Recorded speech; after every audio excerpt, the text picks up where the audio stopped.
శ్రీధర్ని నేను నీకు ఉపడగత్తగా ఉండలేనగా ఈ 1.5 సంవత్సరం నువ్వు నా దగ్గర ఆడిన అబద్ధాలకి నాకు చేసిన మోసాలకి నమ్మించి నువ్వు నన్ను వాడుకున్నావు చూడు.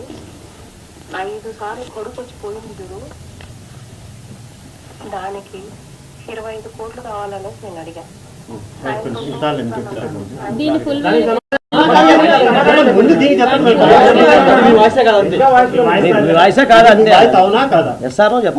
నా వాయిస్ లాగా నేను అస్సలు అనుకోవట్లేదు. నేను అసలు అలా 25 కోట్లు అడగడానికి కూడా అతనికి ఏమీ లేదు. ఇంకా నేనే వాడికి 7 లక్షలు ఇచ్చాను. ఒక చిన్న గవర్నమెంట్ ఎంప్లాయీ, బట్ మీరు అక్కడ మీ ఇల్లు కావచ్చు, మీరుకున్న ప్రాపర్టీస్ కావచ్చు, దాదాపు బాగానే ఉన్నాయి, బాగానే కనిపిస్తున్నాయి. ఇవన్నీ ఎలా వచ్చాయి? మా ఫాదర్ ఎండిఓ అండి. ఓకే, అంటే 3 కోట్ల రూపాయలకు సంబంధించినటువంటి అవినీతికి సంబంధించి 3 కోట్లకి ఫోర్జరీ చేశారు అని చెప్పినటువంటి మాటలు ఏమంటారు? సాక్ష్యాలేవి మేడం, సాక్ష్యాలేవి. ఇప్పుడు నా దగ్గర ఉన్నాయి. ఎంక్వైరీ రీ ఎంక్వైరీ కూడా చేశారు 2 సార్లు, పేపర్లో వచ్చినాయి. కానీ నన్ను ఎందుకు సస్పెండ్ చేయలేదు? అక్కడ జర్నలిస్ట్ రాసిన దాంట్లో కూడా మీ పేరు లేదు, ఊరు లేదు. ఎందుకు లేదు? నా ఫోటో వేసాడు, పేరు లేదు, ఊరు లేదంటే మొత్తం నా ఫేస్బుక్ నా ఫోటో వేసాడు. పేరు వేయాల్సిన అవసరం లేదు కదా.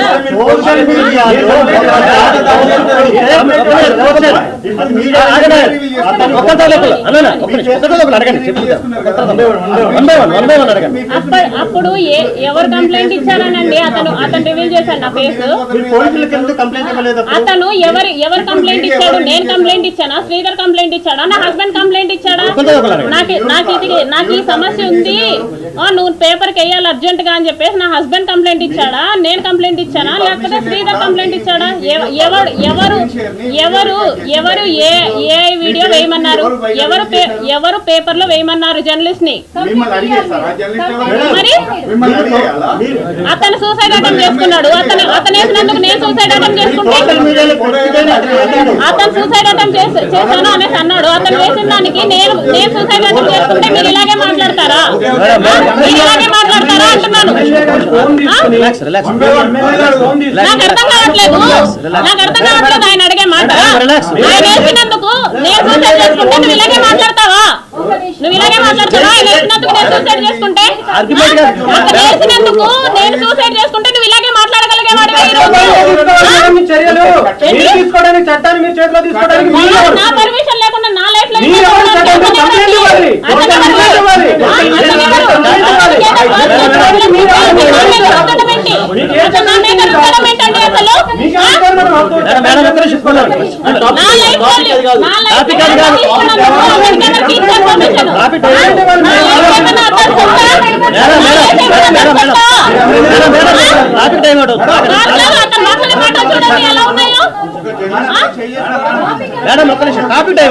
కాదండి. మాట్లాడుతున్నాడండి. ఏంటంటే మీరు వేసుకుంటారా? నా కొడుకు గురించి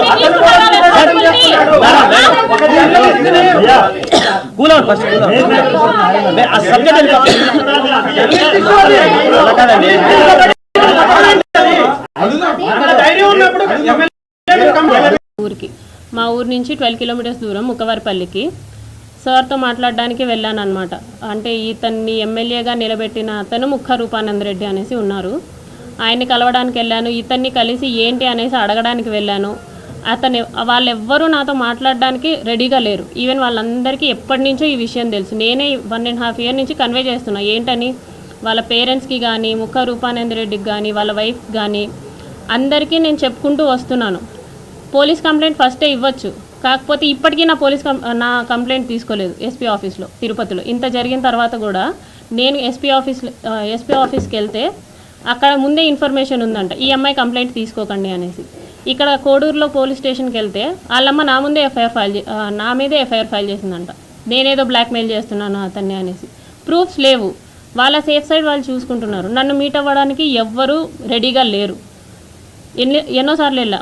మా మావయ్య కూడా వచ్చారు. మా మావయ్య భాస్కర్ ఆయన కూడా వచ్చారు, ఆయనతో పాటు వెళ్ళాను అనమాట. వాళ్ళు పెద్ద పెద్ద వాళ్ళు వచ్చినా కూడా, మా తరపున వాళ్ళు ఎవరు వచ్చినా కూడా వాళ్ళు మాట్లాడడానికి రెడీగా కూడా లేరు. వాళ్ళ అమ్మ నాన్న కానీ ఫోన్ కాల్స్ కానీ ఏదైనా కానీ మాట్లాడడానికి రెడీగా లేరు. నేను చాలా ప్రయత్నించిన తర్వాతే ఇప్పుడు మీ అందరి ముందుకు వచ్చా. యా, మొన్న సంక్రాంతికి చంద్రబాబు నాయుడు గారు నారావారిపల్లికి వచ్చారనమాట. ఎస్పీ ఆఫీస్లో తీసుకోవట్లేదని చెప్పేసి నేను డైరెక్ట్గా చంద్రబాబు గారికి ఇచ్చాను కంప్లైంట్. ఉంది, ఇస్తా జస్ట్ చూపించేస్తాను. అంటే ఇంతవరకు చెప్పలేదు.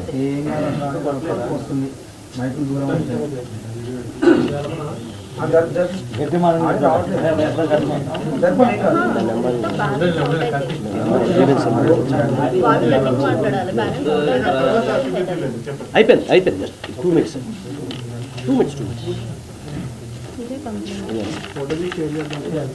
అది ఉంది కదా కాపీ అది కదండి. అంటే మీకు అంటే కంప్లైంట్ అది ఊనే చూపించడానికి, కంప్లైంట్ ఏమి ఇచ్చారు జస్ట్ చూపించడానికి అంతే.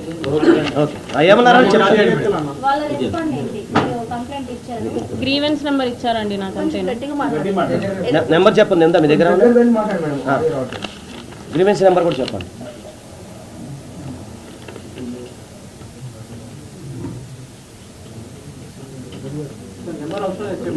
ఇది గ్రీవెన్స్ నెంబర్.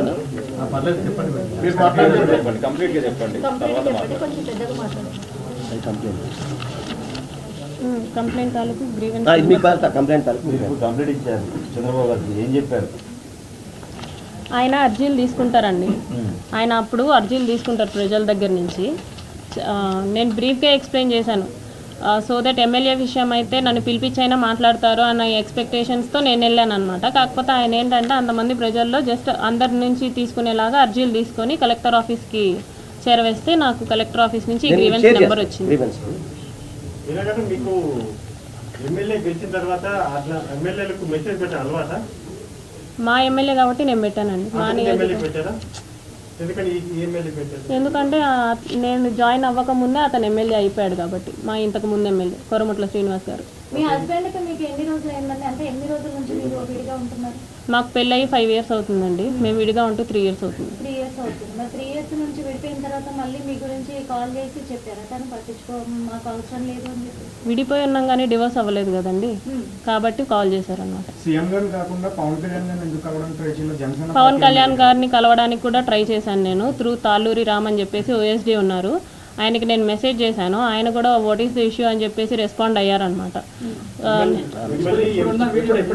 ఇప్పుడున్న వీడియో సర్క్యులేట్ అవుతున్న వీడియో ఎప్పుడు తీశారు, ఎప్పుడు, అది ఏ టైంలో, అంటే ఏ డేట్?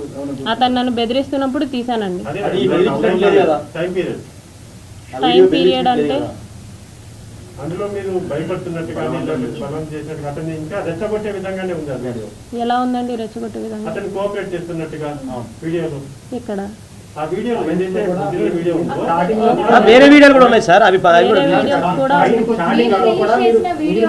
నేను రిలీజ్ చేసిన వీడియో అయితే ఎరేటెడ్ వీడియో, కాకపోతే బలవంతంగా చేసిన వీడియోస్ కూడా ఉన్నాయి, అవి కూడా బయటపడతాయి. అది కోర్టులో సబ్మిట్ చేస్తాం. ఫస్ట్ అతను మిమ్మల్ని బెదిరిస్తున్నప్పుడు ముందుగా వెళ్ళి పోలీసులకు కానీ లేకపోతే అలానే ఇప్పుడు ఎలాగైతే మీడియా ముందుకు వచ్చారో అప్పుడే మీడియా ముందుకు రావచ్చు కదా. నేను అప్పుడు వెళ్ళలేదండి, అప్పుడు నేను ఒక్కదాన్నే ఉండేదాన్ని. ఫస్ట్ గా కలిసామని చెప్పేసి కలిసినప్పుడు అతను నా మీద బలవంతం చేశాడని చెప్పేసి కూడా మీరు అంటున్నారు. అంటే మీరు ఏదైతే చెప్పారు ప్రొసీజర్ దానికి సంబంధించి మరి అప్పుడే మీరు పోలీసులను ఆశ్రయించాల్సి ఉండే కదా. మరి ఇన్ని రోజులు నేను ఒక్కదాన్నే ఉంటున్నాను కాబట్టి ఇది పోలీసుల దాకా ఎందుకు, వాళ్ళకి చేరవేస్తే సరిపోతుంది కదా అని చెప్పేసి నేను ఆ ప్రయత్నం చేశాను. పోలీసుని రీచ్ అవ్వకుండా నేను వాళ్ళ అమ్మగారికి, నాన్నగారికి, వాళ్ళ చెల్లికి, వాళ్ళ బావగారికి, ముక్క రూపానంద రెడ్డి గారికి, వాళ్ళ ఆవిడికి, వాళ్ళిద్దరు కొడుకులు రైల్వే కోడూరులో పొలిటికల్లీ యాక్టివ్గా ఉంటారు, వాళ్ళకి ఈ విషయం అంతా చేరవేశాను. ఆ మెసేజెస్ కూడా ఉన్నాయి, ఆ ఫోన్ కాల్స్ కూడా ఉన్నాయి అన్నమాట. యా, చేస్తూనే ఉన్నాను, కంటిన్యూస్గా చేస్తూనే ఉన్నాను. ఇదండి మీ అబ్బాయిది, ఏదైనా చెప్పండి అని చెప్పేసి నేను వాళ్ళ ఇంటికి వెళ్ళడం జరిగింది, వాళ్ళని అప్రోచ్ అవ్వడం జరిగింది. కాల్స్లో స్టార్టింగ్లో వాళ్ళు నమ్మలేదు అనమాట. నేనే చెడ్డదాన్ని, నువ్వే మా అబ్బాయి మీదకి వస్తున్నావు, నువ్వే చూసుకో, మా అబ్బాయితో మాట్లాడితే మాత్రం బాగోదు, అది ఇది అంటుంటే నేను మీ అబ్బాయితో మాట్లాడడం లేదండి, మీ అబ్బాయే మా ఇంటికి వస్తున్నాడు, నేను మీ ఇంటి దగ్గరికి రాలేదు, మీ అబ్బాయి మా ఇంటి దగ్గరికి వస్తున్నాడు, మీ అబ్బాయే నాకు మెసేజ్ అతనికి అర్థం కావట్లేదని చెప్పేసి నేను వెళ్ళాను డైరెక్ట్గా. ఇతనికి అర్థం కావట్లేదు, పైగా ఎమ్మెల్యే అన్న ధైర్యంతోనే వెళ్ళా. ఏ ఎమ్మెల్యే ఇంత దారుణంగా చేయడు అన్న ధైర్యంతోనే వెళ్ళా. ప్లస్ నేను గన్ మ్యాన్ డ్రైవరు ఉంటాడని ఎక్స్పెక్ట్ చేశాను. మీరు వెళ్ళినప్పుడే 2-3 అవర్స్ మాట్లాడాను అన్నారు, మరి ఫస్ట్ టైం కాల్ లోనే 2-3 అవర్స్ ఎలా మాట్లాడారు? కాల్లో కాదండి, మెసేజెస్ లో. I have got messages. Those messages are very normal. వీడియోనే ఉంది కదా. Those messages are very normal. Normal. Yeah normal. కాదు మేడం, మీరు భయపడ్డాను అంటున్నారు, మళ్ళీ అతను ఎమ్మెల్యేని కొట్టానని అంటున్నారు. అవును కొట్టానండి. ఎందుకు కొట్టారు, ఎందుకు భయపడ్డారు? ఇప్పుడు